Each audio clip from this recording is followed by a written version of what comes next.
მე ვერ გეტყვით, როდის მიხვდებიან ვაშინგტონში თეთრი სახლის წარმომადგენლები, უშუალოდ პრეზიდენტი ტრამპი, რომ თუ ვინმეს არ სურს ცეცხლის შეწყვეტა დღეს მსოფლიოში უკრაინის მიწაზე, უკრაინაში, პირველ ყოვლისა ეს არის პრეზიდენტი პუტინი და საერთოდ რუსეთის სამხედრო პოლიტიკური ელიტა, მანქანა, ბანდა და ასე შემდეგ.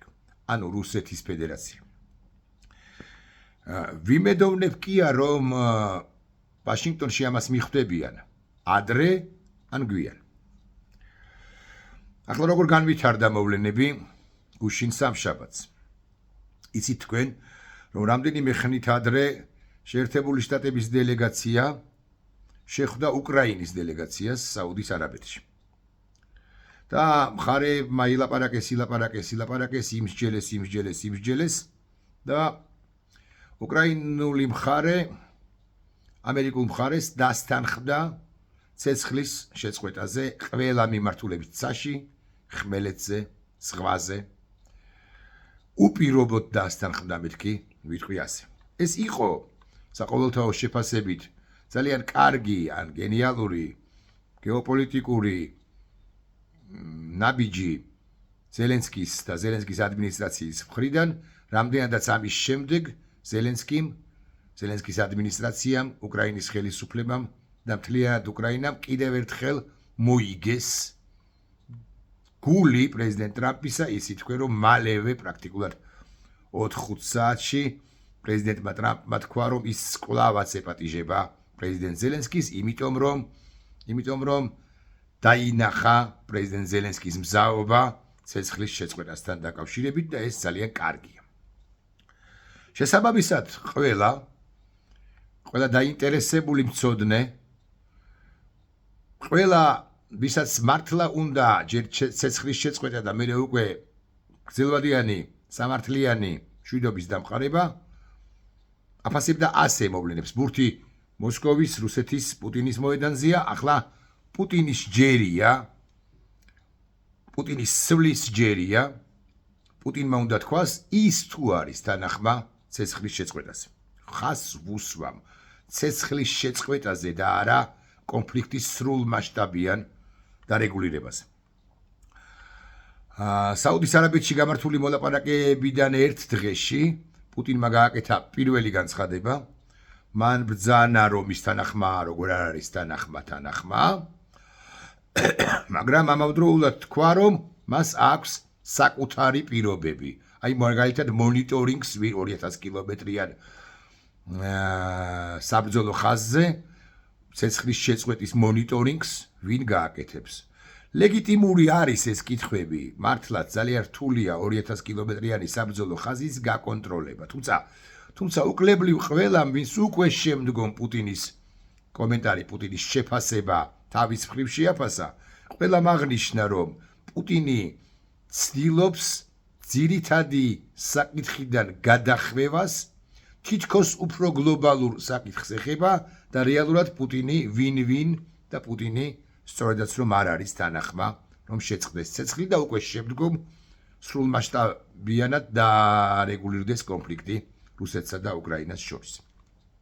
პუტინის განცხადებიდან არასრულ 12 საათში ტრამპმა უპასუხა ამჯერად რუსეთის პრეზიდენტს და თქვა, რომ მიესალმება პუტინის მზაობას კონფლიქტის დარეგულირებისა და ცეცხლის შეწყვეტის თაობაზე, თუმცა მისი, ანუ პუტინის განცხადება სრულყოფილი მაინც არ იყო.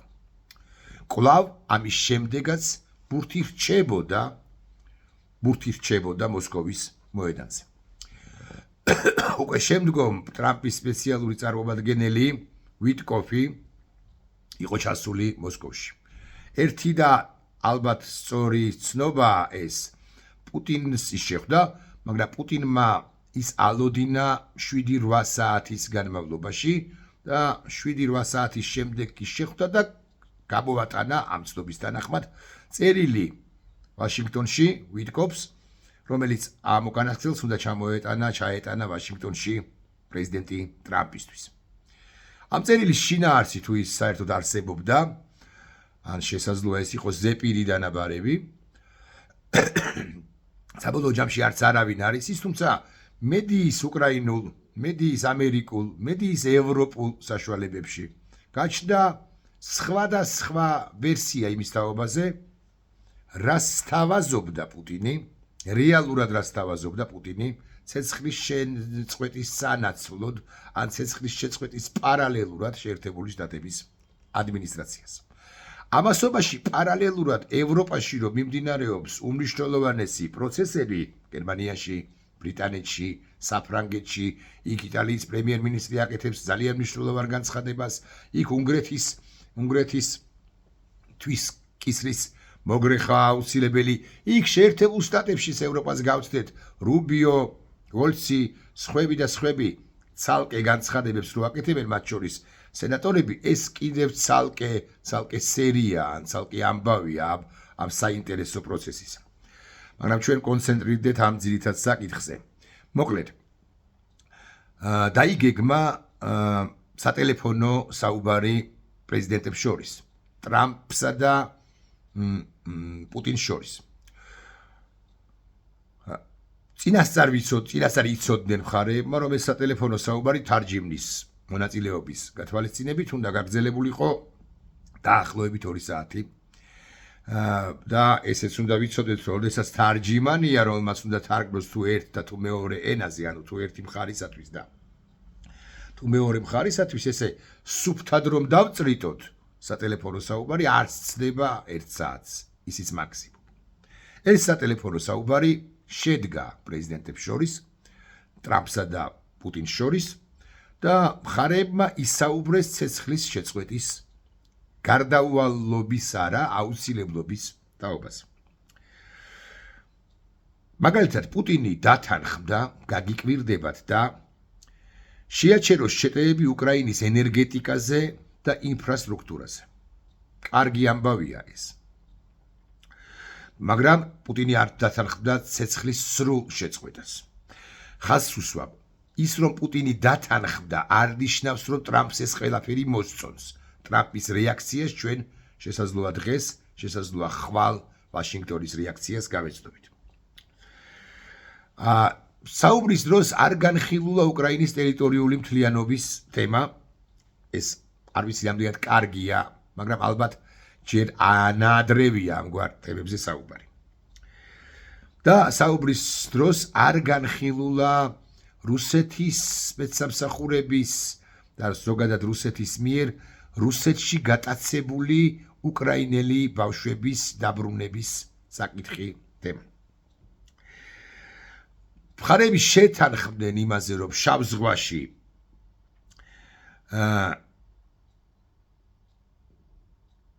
ცეცხლის შეწყვეტის თაობაზე მოლაპარაკებები დაიწყოს.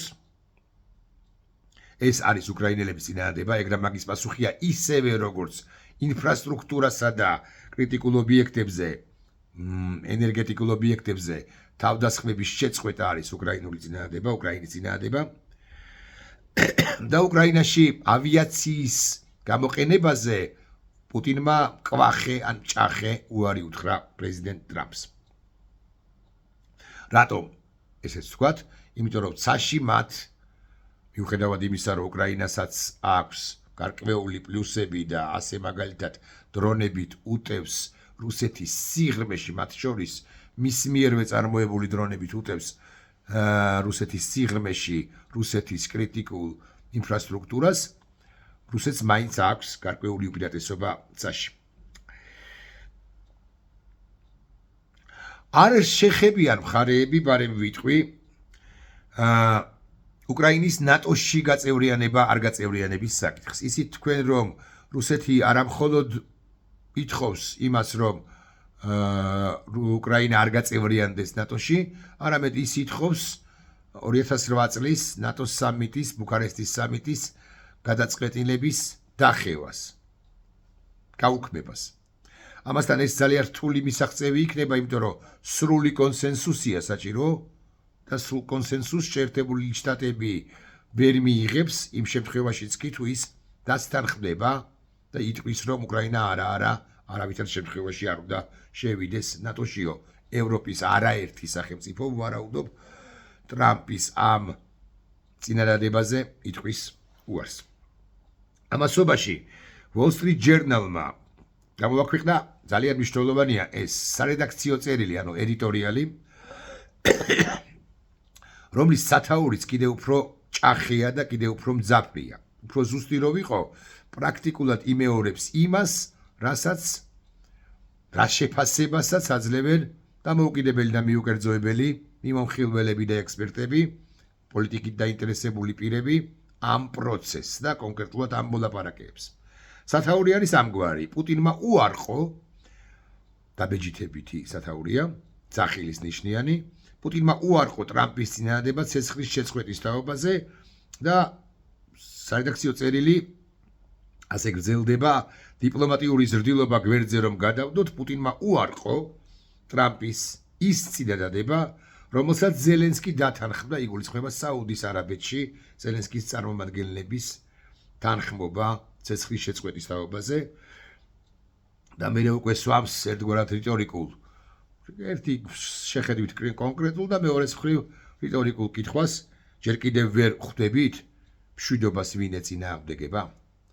მე მგონი რომ ლონდონში, ბერლინში, პარიზში, ევროპის ცალკეული სახელმწიფოების თუ ყველასი არა დედაქალაქებში ხვდებიან ვინ ეწინააღმდეგება მშვიდობას. პუტინისთვის მეორე ხარისხოვანია ცეცხლის შეწყვეტა, პუტინისთვის პირველ ხარისხოვანია კონფლიქტის ჭყალებში, ოღონდ ეგრეთ წოდებული მშვიდობიანი დარეგულირება, ოღონდ რუსეთის პირობებით. რუსეთის პირობები კი მოითხოვს, ან გულისხმობს, უფრო ზუსტი რო ვიყო, უკრაინის, ესე ვწევ ხოლმე ჩემს მარცხენა ხელს, უკრაინის 5 რეგიონის სრულ შესანცვლას, ეს არის ცხადია ყირიმის ნახევარკუნძული, ეს არის დონბასი, ანუ დონეცკი და ლუხანსკი. ეს არის ის რეგიონები, რომლებსაც რუსეთი ნაწილობრივ აკონტროლებს, ხერსონი და ეს არის ზაპოროჟიე და იმისთვის რომ ეს ყველაფერი ეს რეგიონების შესანცვლოს, რუსეთის სხვა მიმართულებითაც უტევს უკრაინას, ასე მაგალითად ხარკოვის მიმართულებით, რომ მერე უკვე ხარკოვის მიმართულებით შეტევები შეასუსტოს, მოასუსტოს, გააუქმოს, ოღონდ სანაცვლოდ მიიღოს ასე მაგალითად მთლიანად ზაპოროჟიეს რეგიონი და გადაულოცოს ვინმე მას. ზაპოროჟიე თუ ხერსონი, რომლებსაც აკიგითხარით კიდეც ნაწილობრივ აკონტროლებს რუსეთი, შესაბამისად მეორე ნაწილს ამ რეგიონებისა აკონტროლებს უკრაინის ცენტრალური ხელისუფლება. არ გამოვა ასე ვლადიმირ ვლადიმიროვიჩ ეს ჯერ არ უთქვამს პრეზიდენტ ტრამპს პრეზიდენტი პუტინისთვის, იმიტომ რომ ამის თქმის დრო ჯერ არ დამდგარა, მხარეები არ დამსხდარან დიდ ძირეულ არსებით საბოლოო მოლაპარაკებათა მაგიდასთან ტრამპისთვის მრავალი მიზეზის გამო, მათ შორის იმ მიზეზის გამო, რომ ჯერ კიდევ საარჩევნო კამპანიის დროს შეერთებულ შტატებში მან თქვა, რომ 24 საათში დავასრულება მომსო, მნიშვნელოვანია, რომ ჯერ შეწყდეს ცეცხლი 30 დღით. მე რომ მკითხოს კაცმა და მე ვინა ვარ, სხვებიც, გაცილებით კომპეტენტურები ამბობენ, რომ არანაირი 30 დღიანი შეწყვეტაც კი ცეცხლისა რასაკვირველი არ მოხდება, თუ ვინმე პირველი დაარღვევს ცეცხლის შეწყვეტის შეთანხმებას, ეს იქნება სწორედ რუსეთი, მას ეს გაუკეთებია არაერთხელ უკრაინის კონტექსტში და ჩვენც კარგი გამოცდილება, მეხსიერება და კარგი გამოცდილება გვაქვს გასული საუკუნის 90-იანი წლებიდან მოყოლებული. მაგრამ ფორმალიზმს და დოკუმენტის გაფორმებას, სადაც დაფიქსირებული იქნება, რომ შეწყდეს ცეცხლი 30 დღით პროლონგაციის, ანუ გაგრძელების გათვალისწინებით, ამ დოკუმენტს უზარმაზარი მნიშვნელობა აქვს. ვაშინგტონში თეთრსახში ამგვარ დოკუმენტს განსაკუთრებულ მნიშვნელობას ანიჭებენ. რომ არ დამავიწყდეს ამ მოლაპარაკებების, სატელეფონო მოლაპარაკებები იგულისხმება, პრეზიდენტმა პუტინმა მოითხოვა პრაქტიკულად, რომ დასავლეთი და კონკრეტულად შეერთებული შტატები აღარ აწვდიდნენ მათ შეერთებულმა შტატებმა აღარ მიაწოდოს ერთი სადაზვერვო ინფორმაციები უკრაინას და მეორე შეიარაღება უკრაინას და ეს მისი მოთხოვნა არის ურყევი.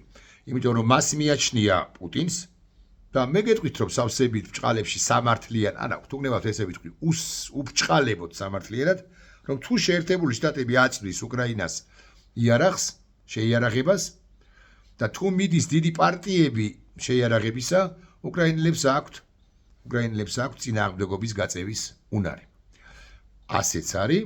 ტრამპმა იცით თქვენ რომ ერთხელ მართლაც შეუწყვიტა რამდენიმე ხნის წინ დაახლოებით 3 კვირა არ იქნება გასული უკრაინას შეიარაღება, თუმცა მალევე აღუდგინა ისევე როგორც შეუწყვიტა სადაზვერვო ინფორმაციები და სატელიტ ინფორმაციები, თუმცა ესეც მალევე აღუდგინა. ტრამპს აკიგით ხარით პასუხი არ გაუწია პრეზიდენტი პუტინისთვის არც ამ უკანასკნელ შეთავაზება წინადადებაზე და არც საერთოდ პუტინის ხედვებზე ცეცხლის შეწყვეტასთან დაკავშირებით და ჩვენ უკვე დღეს მაქსიმუმ ხვალ ველოდებით ვაშინგტონის ოფიციალურ რეაქციას ამასთან დაკავშირებით. აქვე ვიტყვი რომ რასაკვირველია, მოდი ჩავხედოთ თუ გნებავთ, რასაკვირველია შედგება საუბარი ტრამპსა და ზელენსკის შორის ჩავხედოთ, არა ვარ მე წინააღმდეგი, ზელენსკის შორის ტრამპი განიხილავს პრეზიდენტ ზელენსკისთან მისი და პუტინის დიალოგის შინაარს. აქვე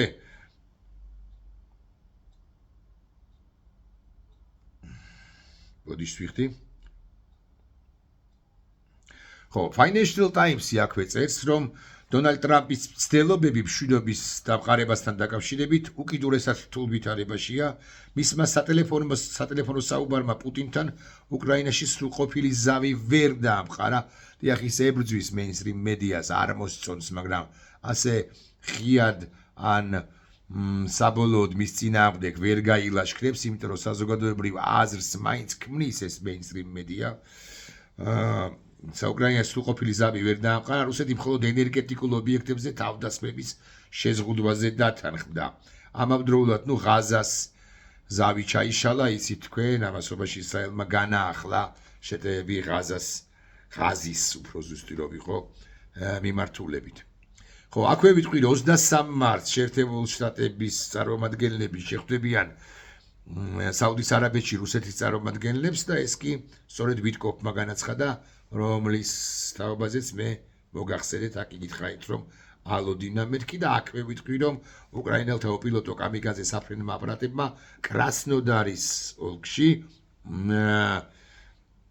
ნავთობის გადამკაჩავ გადამზივ პუნქტს დაარღვეს. დიახ, ის რომ ნავთობის და კრიტიკულ ინფრასტრუქტურას აწუხებენ და უნგრევენ უკრაინელები რუსებს, ეს მათთვის რუსებისთვის განსაკუთრებით სანერვიულოა, იმიტომ რომ დრონები თუ ფრთოსანი რაკეტები, რომლებიც მიფრინდებიან ხოლმე იქ, სადაც ან სუსტად, ან ნაკლებად მუშაობს ჰაერსაწინააღმდეგო თავდაცვითი სისტემები რუსეთისა და ყველგან ბუნებრივია რომ არ მუშაობს, რუსეთს ამის არც შნოა, არც ძალა, არც უნარი, არც რესურსი, არც ტექნიკური შესაძლებლობები, რუსეთი ამით გამო განსაკუთრებით ნერვიულობს.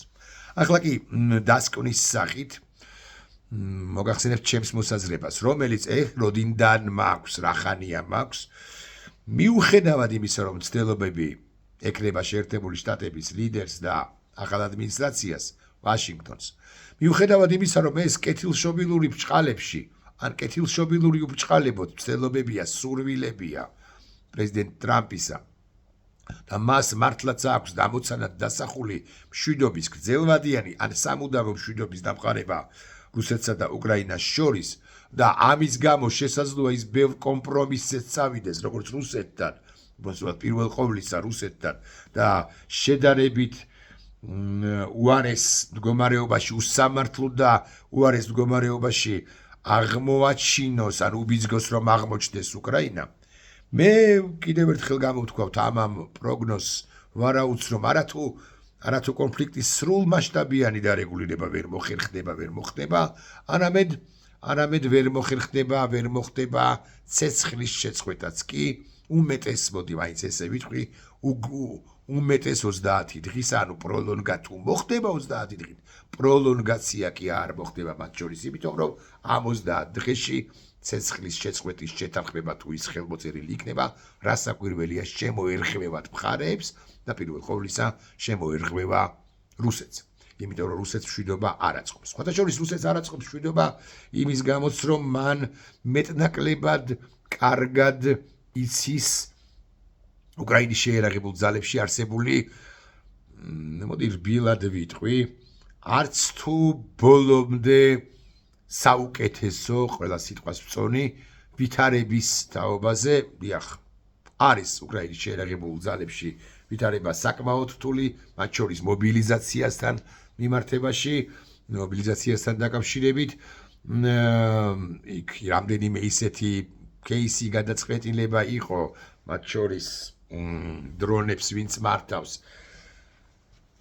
მათთან მიმართებაში და კიდე სხვა რამდენიმე გადაწყვეტილება უმაღლესი მთავარსარდლობისა რომლებიც სულ მინიმუმ საკამათოა სხვათა აზრით და საკრიტიკოა კიდევ სხვათა აზრით მაგრამ მე რა უფლება მაქვს ახლა ამაზე სიღრმისეული ანალიზის გაკეთებისა მე პიროვნებას რომელიც ამ ყველაფერს უყურებს სტრატეგიული თვალსაზრისით თორე იქ ახლა ცალკეულ ფრონტის ცალკეულ ხაზებზე ძალიან რთული ვითარება რო აქვს 2000 კილომეტრის პერიმეტრზე შექმნილი ან ერთ ან მეორე მხარეს მაგრამ ჩვენი ინტერესის საგანია ცხადია უკრაინა და გულშემატკივრობთ ცხადია უკრაინას ეს ცალკე თემაა ეს არ ნიშნავს რომ ფრონტი ჩამოინგრევა უკრაინისა არ უნდა იოცნებოს არც უშუალოდ რუსეთმა კონკრეტულად პუტინმა და თუ გნებავთ მისმა აქაურმა ანუ საქართველოსთან მომხრეებმა de facto ხელისუფლების წარმომადგენელთა თაოსნობით თავკაცობით და რიგითი გამო ბიზნებულების გაგრძელებული რასაკვირველი არანაირი ფრონტი არ ჩამოეშლება უკრაინას მათ შორის იმიტომაც რომ არც რუსეთია დალხენილ მდგომარეობაში ბარემ ვიტყვი ორივე მხარე საკმაოზე მეტად გამოფიტულია და მშვიდობას ალტერნატივა რასაკვირველი არა აქვს ოღონდ აქ კიდევ ერთხელ ნათლად უნდა ვთქვა მშვიდობას მხოლოდ და მხოლოდ სამართლიანობაზე დამხნობილს მხოლოდ და მხოლოდ სამართლიანს მხოლოდ და მხოლოდ ისეც რომელიც თავის მხრივ ზურგგამაგრებული იქნება ძალით იმიტომ რომ რუსეთივეება სახელმწიფო რასაკვირველია ცდება გადაიარაღებას ომის ეკონომიკის კიდევ ერთად ამოკაჩვას თავისი კორუფციული სქემების გათვალისწინებით სქემების თუ მექანიზმების თუ საკითხების გათვალისწინებით ამოკაჩვას ტექნოლოგიურ გადაიარაღებას იმიტომ რომ იცით რომ სანქციების მოხსნასაც ითხოვს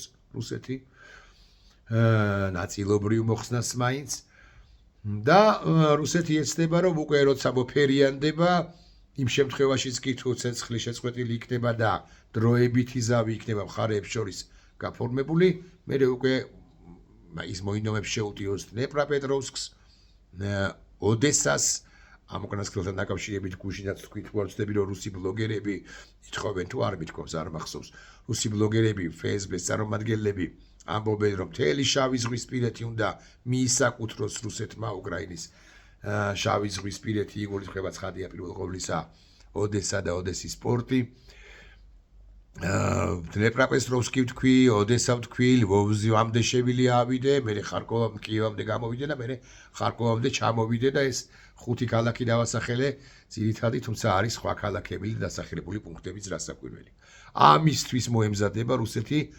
ამოსუნთქვის შემთხვევაში ევროპა ამას შესანიშნავად გრძნობს ევროპა ამას შესანიშნავად ისიგრძეგანებს ევროპა ხვდება რომ არა მხოლოდ უკრაინა შეუტევს რუსეთი გარკვეული პერიოდის შემდეგ არამედ პრაქტიკულად ჯერ გამოცდის ნატოს მეხუთე მუხლს მაგალითად ჰიბრიდულ შეტევებს ვიიტანს რა პოლონეთზე ან ბალტიის სახელმწიფოებზე ან რუმინეთზე და მე უკვე შეიძლება კონვენციურადაც კი მიიტანოს იერიში რომელიმე ერთ სახელმწიფოზე მოფერიანების საკუთარი მოფერიანების შემდეგ და გათვალისწინებით და ამიტომ ევროპა ცდილობს რომ ადეკვატური იყოს ამ ვითარებაში გადაიარაღდეს მეტი ინვესტიცია ჩადოს სამხედრო მრეწველობაში რომელიც მას უკვე შემდგომ სამხედრო მრეწველობის ამოქოქვის შემდგომ ხო, წარმოების გაზრდის გათვალისწინებით დაეხმარება მის უსაფრთხოებაშიც და დაეხმარება და შეეხინება უკრაინასაც, უკრაინის ან დარჩენილი უკრაინის თუნდაც არ მიყვარს ამ სიტყვის ხმარება, მაგრამ მაინც დარჩენილი უკრაინის უსაფრთხოებასაც უზრუნველყოფს ამით. და ერთი ამბავიც ბარემ ვიტყვი, გუშინაც არ მინდა შემეშალოს, მაგრამ აღვნიშნე და ახლაც გავიმეორებ.